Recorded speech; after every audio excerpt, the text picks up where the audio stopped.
Tidak ada jaminan dalam Alkitab ketika kita hidup dalam kebenaran sudah pasti kita nggak mengalami kekhawatiran. Ternyata setelah kita hidup dalam kebenaran, ternyata masih bisa kita mengalami yang namanya kekhawatiran. Dalam Mazmur pasal 55 ayat 23, firman Tuhan mengatakan, serahkanlah khawatirmu kepada Tuhan, maka Ia akan memelihara engkau. Tidak untuk selama-lamanya dibiarkannya orang benar itu goyah.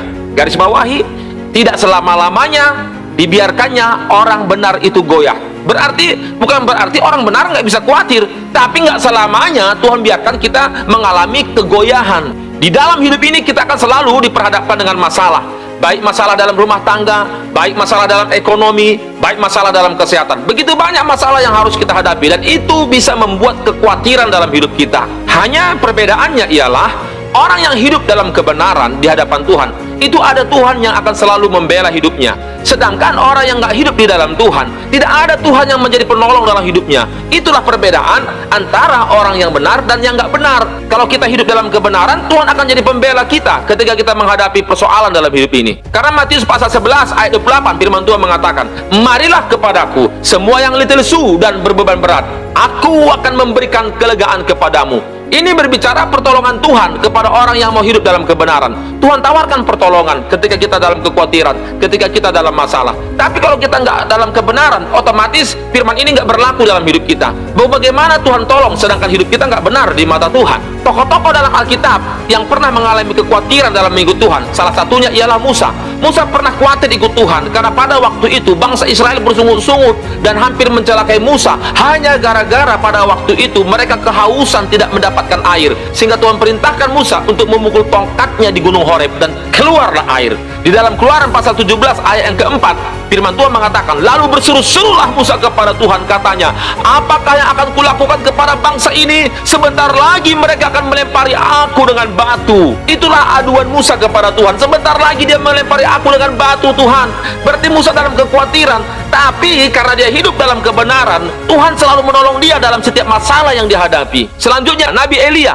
Nabi Elia ini pun pernah juga mengalami kekhawatiran, di mana pada waktu itu istri Raja Ahab, yaitu Isabel, mengancam Nabi Elia bahwa dia akan membunuh Nabi Elia karena Nabi Elia sudah membunuh yaitu dewa-dewa Baal dan nabi-nabi Esera pada waktu itu. Dan Isabel mengatakan bahwa engkau pun akan kubuat menjadi salah satu sama seperti mereka. Akhirnya Elia pun pergi melarikan diri ke gunung Allah, dan dalam pelariannya itu dia mengalami kecemasan, mengalami kekhawatiran. Tetapi ketika dia mengalami kecemasan dan kekhawatiran, Tuhan datang untuk memberikan penghiburan kepada Nabi Elia. Jadi itulah kelebihan daripada orang-orang yang hidup dalam kebenaran. Setiap ada masalah, selalu ada pertolongan Tuhan tepat pada waktunya. Berbeda dengan orang yang hidupnya di luar Tuhan. Walaupun mereka punya masalah, Tuhan tidak mau tolong. Karena apa? Karena dia tidak mau hidup dalam kebenaran firman Tuhan. Contohnya ialah Raja Saul. Ketika dia tidak mau hidup dalam kebenaran, akhirnya dia selalu kalah perang, karena Tuhan tidak lagi mau membela dirinya. Salah satu dosa yang diperbuat oleh Raja Saul ialah tidak mau taat kepada kebenaran firman Tuhan ketika Tuhan suruh dia untuk menumpas bangsa Amalek, tetapi dia tidak membunuh rajanya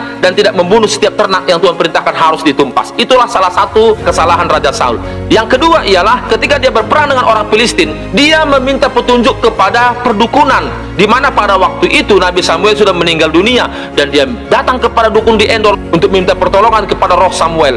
Dan kenyataannya apa yang terjadi ketika dia berdukun? Iblis yang menyamar menjadi roh Samuel tadi langsung memvonis bahwa engkau dan seluruh keluargamu akan mati karena engkau tidak taat kepada kebenaran firman Tuhan. Tapi faktanya, apakah ramalan dukun itu terbukti? Tidak, karena masih ada lagi anak Saul yang masih hidup yang namanya Mephibosheth, di mana pada waktu itu ketika Daud sudah di atas tahta, dia bertanya kepada penasihatnya, masih adakah keturunan Raja Saul yang hidup? Dan ternyata masih ada, namanya adalah Mephibosheth. Inilah bukti bahwa itu bukan dari Tuhan, tapi itu adalah ramalan perdukunan. Karena dari Tuhan tidak pernah sesuatu yang dinubuatkan tidak terjadi, semua pasti terjadi. Amin. Kekhawatiran itu hal yang wajar sebagai manusia, tapi yakinlah pertolongan Tuhan itu pasti akan datang tepat pada waktunya. Amin. Bukankah ada pujian mengatakan waktu Tuhan waktu yang terbaik? Jadi tunggu waktunya Tuhan ketika ada masalah dalam hidupmu. Kiranya mulai dari sekarang saudara jangan khawatir sebagai orang percaya. Walaupun saudara sudah hidup dalam kebenaran, banyak badai yang saudara hadapi, yakinlah tepat pada waktunya Tuhan pasti tolong dan campur tangan dalam setiap persoalan dalam hidupmu. Amin. Salam dari saya, Pastor Joni Nathanael Sinuhaji. God bless you.